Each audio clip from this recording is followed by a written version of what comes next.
Okay, so I don't know whether I'm a representative of the interdisciplinarity of this conference or whether I'm a psychologist. You can tell me when I'm done. But I will begin the theme of the talk, which is about how our theories about human motivation can become self-fulfilling, is illustrated by this quote from Keynes. The ideas of economists and political philosophers, both when they are right and when they are wrong, he didn't bother with psychologists, are more powerful than is commonly understood. Indeed, the world is ruled by little else. Practical men who believe themselves to be quite exempt from any intellectual influences are usually the slaves of some defunct economist.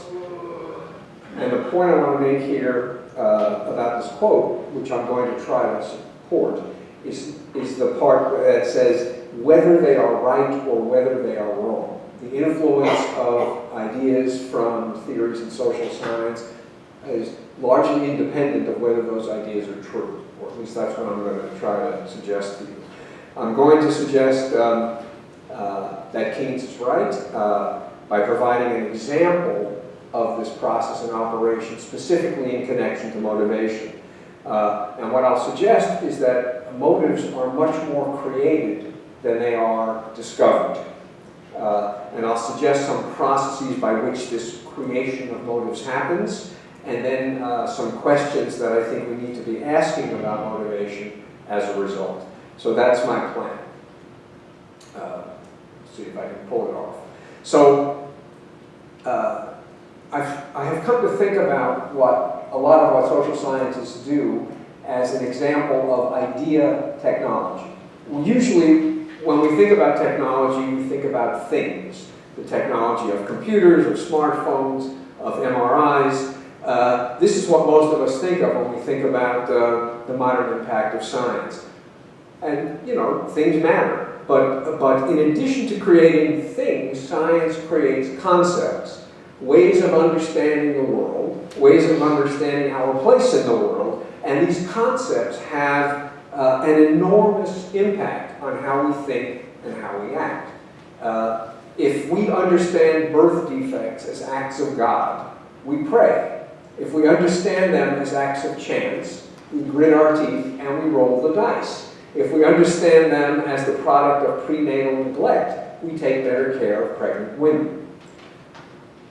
This makes us different from other creatures. What a squirrel foraging for food in the park does in times of scarcity, I'm pretty sure has nothing to do with how the squirrel understands this scarcity. The squirrel is not about to pray for food, cultivate trees, or organize other squirrels to rise up and protest against people who have polluted the environment and diminished its food sources. The squirrel just forages for food.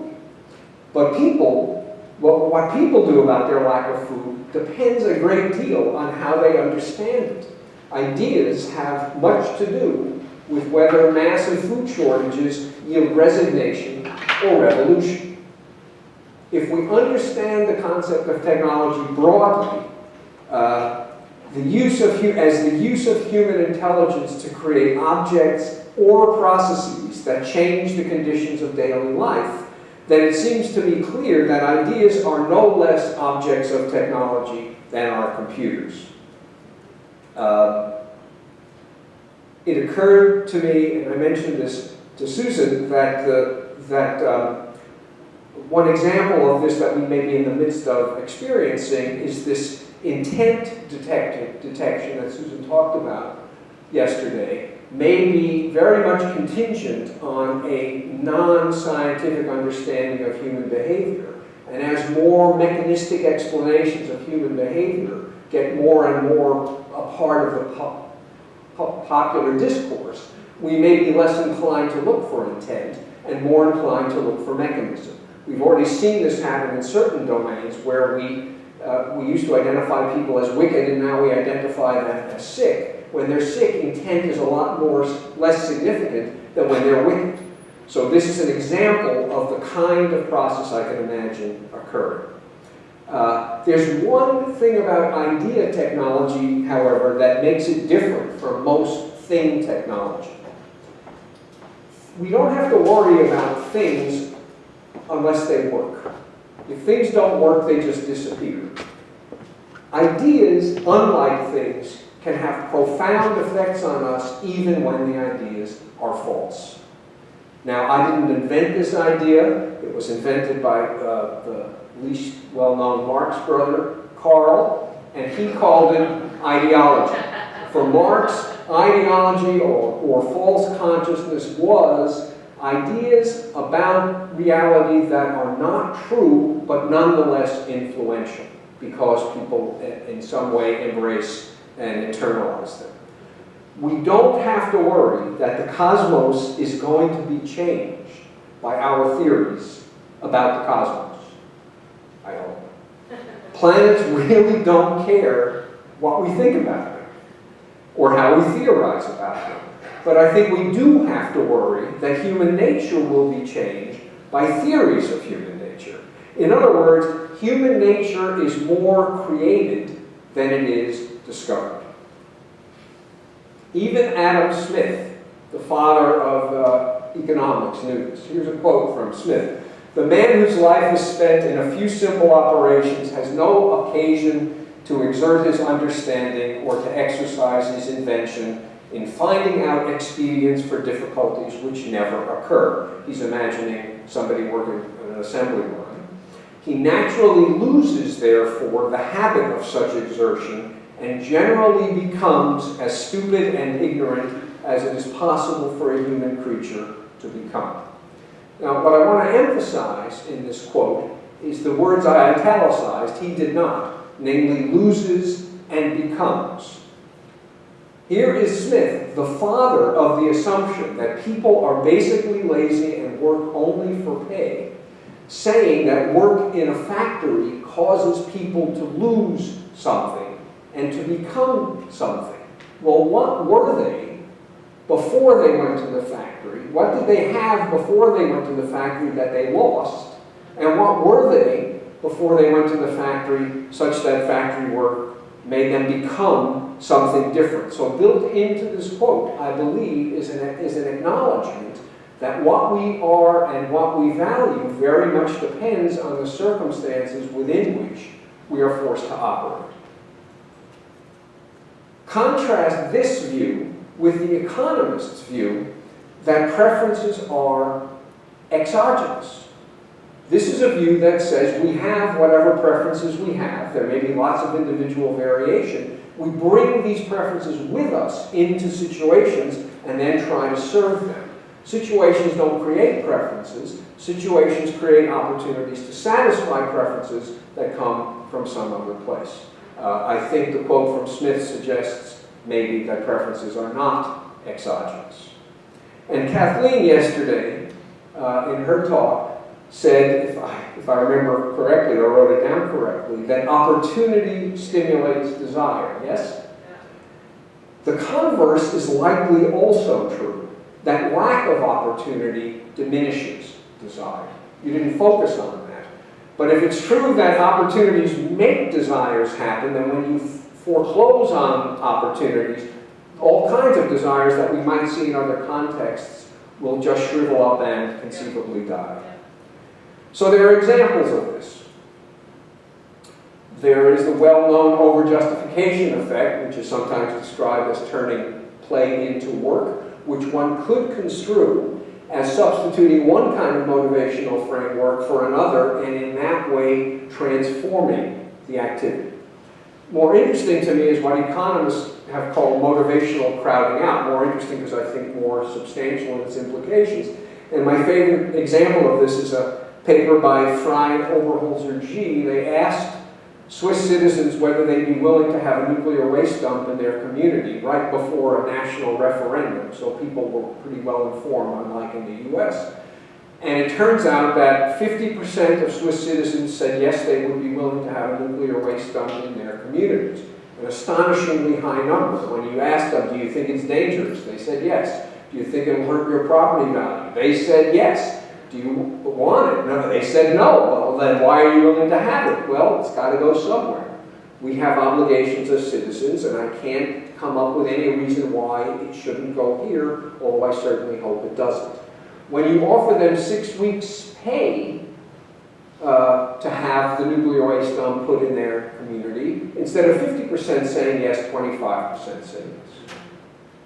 And the suggestion here is that when you offer them money, what you're doing is you're creating an interesting problem for them.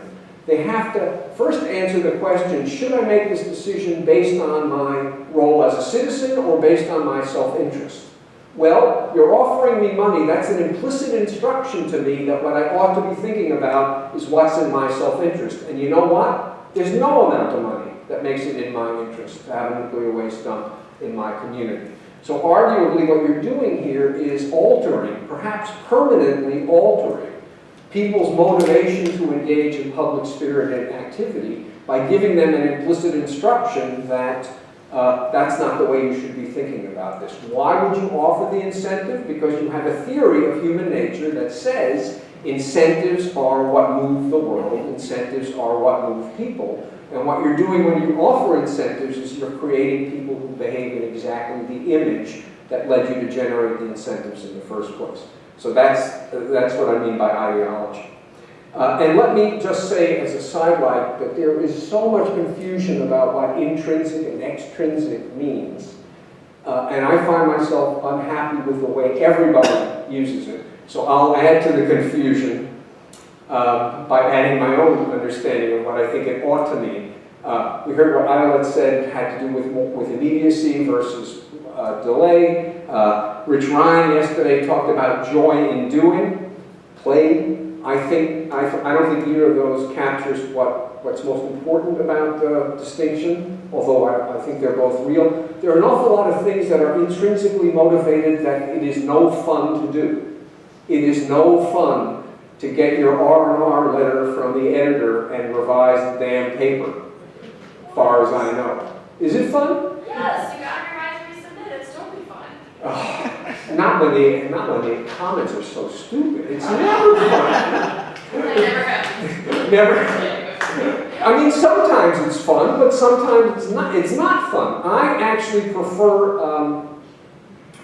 a kind of construal that comes out of Aristotle and distilled by the philosopher Alistair MacIntyre many centuries more recently, where the focus is, when you talk about something as intrinsic, what you are saying is not that there is no goal. Kids drawing pictures in nursery school, even they probably have a goal, which is they want a pretty picture. They also like the drawing, but if you tore it up as soon as they finish, they'd be pissed. Activities that are intrinsically motivated are pursuing goals that bear an intimate relation to the activity, that you can only achieve by engaging in the activity. Whereas instrumentally motivated behavior, pursues goals that you can pursue in other ways. So think of us. What's the intrinsic motivation for what we do? Presumably it's to get at the truth. There is only one way to get at the truth if you're a psychologist. It's to do studies, it's to come up with theories, it's to test rigorously your ideas. There is no alternative. On the other hand, we get salary increases, we get tenure, we get grants, we get promotion, and we get acclaim. There are many ways, probably not for us, but in principle, there are many other ways to get money, glory, and reputation, aside from doing empirical research. There's only one way to get the truth, and that's by doing empirical research. My understanding of Aristotle is that his understanding of what it meant to be intrinsically motivated is not that there's no goal, but the goal, it can't be separated from the means. The means and the goal are married. And that's the way I think, that's what I like to think of as intrinsically motivated. There are other examples. The Black-Scholes theory of how to price options on commodities exchange. Nobody knew how to price these damn things, and these guys came up with a theory for how to price them in the early 1970s. It got them a Nobel Prize. So it was a big deal. Here's the interesting thing. The formula originally predicted terribly. deviations in the actual pricing of options were as high as 30 to 40% away from what their model predicted option prices should be. Amazingly enough, as time passed, the deviations from their theory got smaller and smaller and smaller, so that by 5 years after the theory had been articulated, deviations were less than 2%. Did the theory get better? The theory didn't change. What changed? What changed was how people priced options. They priced options in a way that was consistent with the theory. The theory didn't provide a description, it provided a norm. And then people followed the norm. Now, so the theory is not describing the truth, it is creating the truth by dictating to people how they're supposed to behave. I won't do the other examples because I don't want to take too much time. But these are merely illustrations of what I mean when I talk about how theories about human nature or about other social phenomena that social scientists care about can become true by shaping the behavior that follows after the theory has been articulated, rather than by describing the behavior that is out there to be observed. So how does this happen? How does ideology, false theories of human nature, become true? I think there are there may be many mechanisms. I only had the imagination to come up with 3. One of them is, I think, construal. Theories in the social sciences change how we understand our own behavior. And how you understand your behavior is surely going to have an effect on how you engage in that behavior in the future. I think that Robert's point about believing is seeing is an example of how some account of how the dynamics of international relations go shapes your interpretation of the past and surely influences your behavior in the future. And that's going to be true even if the theoretical description is not true. It becomes true because you start adhering to it. You read a book one day that tells you that human beings are selfish. You've been a contributor to charity. Am I talking too loud? I don't actually even need this. I talk very loud. You read a book that says human beings are selfish. You're a regular contributor to charity, and you say, I thought when I contributed to charity I was being altruistic. Now social scientists are telling me that when I work in a homeless shelter it's just to give myself ego gratification or reputation points. Well, you're going to work in a homeless shelter next week? Not so much, I don't think. That's one mechanism. Second mechanism, which we're all familiar with, is the self-fulfilling prophecy. Here, it's not merely how you construe behavior that matters, but it's how other people construe your behavior that matters. And the classic example, and the effects, of course, in the retelling are much bigger than they actually were, is the Pygmalion in the classroom example, where kids labeled smart learn more in a year than kids labeled dumb, even though the labels were attached to the kids randomly. So what happens there is that there's something about the way teachers interact with kids, such that kids that the teachers think are smart, the teachers treat as smart, and they get smarter, and kids that the teachers think are dumb, the teachers treat as dumb, so that the kids don't get so much smarter. As I say, this effect is not huge, and often it's marginal, and people have a tendency, I think, to discount it. And I think maybe one reason to discount it is that what happens in the classroom is not what happens in the rest of your life. But imagine if the conception that your teacher has of you is the conception that everybody has of you. So when you get home, you get the same message from your parents, who also think you're smart or dumb. Now it seems to me quite possible that these small effects can come to be quite large effects. And that brings me to the final mechanism, which is the reshaping of social institutions more generally. This is the one I think has the most profound effect on us, especially on our working environments. When institutional structures are changed in a way that's consistent with ideology, it's hard to know how to get out from under the ideology to consider an alternative way of thinking about your behavior. So, the standard notion that people don't want to work and you have to make it worth their while, which typically means manipulating pay, has shaped virtually all of the workplaces that people throughout the world inhabit. Gallup does a regular survey of workplace satisfaction and finds that 90% of people are either significantly or moderately disengaged by their work. 90% of the people working in the world wish they weren't doing what they do. Why? Because if you look at the work that people do in factories, in call centers, in Amazon distribution warehouses, only an idiot would do that work. The only possible reason for doing the work is for the paycheck. Why do these things have the shape that they do?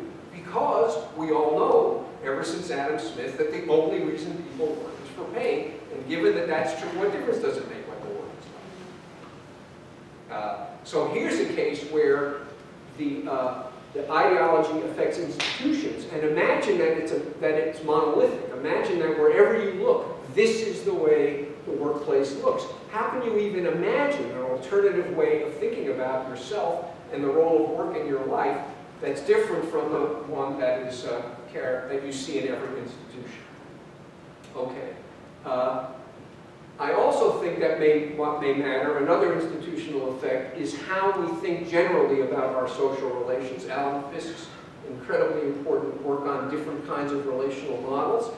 One of them is a market pricing model. Well, when a market pricing model, one of the four he articulates, has a place in society, but that place isn't every place, then it's at least conceivable to imagine our relations to other people and to our activities as falling under the guidelines of a different model.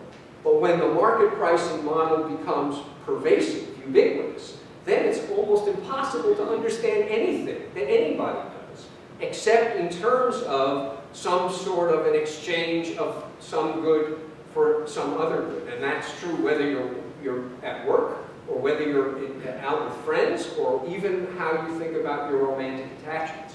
So when that becomes monolithic, it becomes the lens through which we understand almost everything about our lives, not because it's true in the nature of things, but because it is contingently true, because we've established social institutions that have that character, which could be otherwise.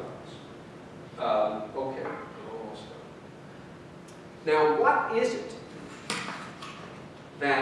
how does it happen that these kinds of transformations occur? I don't think we know the answer to this. Everything we do has multiple consequences, but not every consequence is a motive. Everybody gets paid for working, but not everybody works for pay. And what we do not know is what is it that turns a consequence into a motive. What is it that makes it so that some people regard their work as just for pay and other people don't, even though they're working side by side doing the same things? We don't know that yet, and I think it's critically important. I have a few hints, no evidence. One is that when you vary instrumental outcomes, that is, you deliberately incentivize, when you vary instrumental outcomes dependent on performance, you make the instrumental outcomes more salient. And that is more likely to turn what is merely a consequence into a motive. So the more we rely on incentives, the more true it becomes that incentives are what motivate us to act, just because we've made them salient. And I couldn't help thinking about Kent's distinction between wanting and liking. We manage to create environments in which people want things that they don't much like when they get them, by making the things they, quote, want so salient.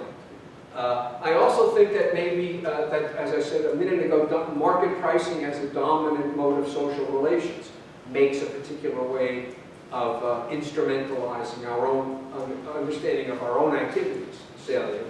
And last, I'm inclined to think that early experience may really have a kind of imprinting-like effect on how kids understand their behavior.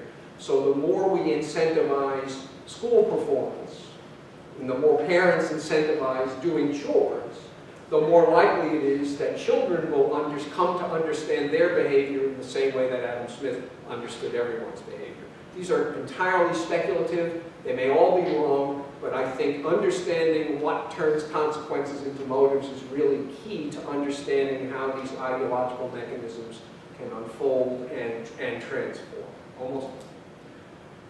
The distinguished anthropologist Clifford Geertz had talked about human beings as unfinished animals. And what he meant is that it takes social structures and social norms to finish us. We are incomplete canvases. The world we live in finishes us. And the way we design the social institutions we inhabit will affect the kinds of people we are. This is so obvious that it's incontrovertible. But the deep message, I think, is that in designing social institutions, part of what we are designing is what human nature is. Human nature is more a creation than it is a discovery. Human nature is more a matter of technology than it is of science. When we talk about technology, we ask not only does it work or not, but is it good for us or not? When we do science, we don't ask, is it good for us or not? We just ask, is it true? Well, if theories of human nature are in effect designing human nature, then theories of human nature are in an important way technology. And we need to be asking, is the technology good or not? Does it make good people or not? We're creating ourselves in the image of the science that we promulgate, and we want to make sure that what we're creating is worth having. Thank you.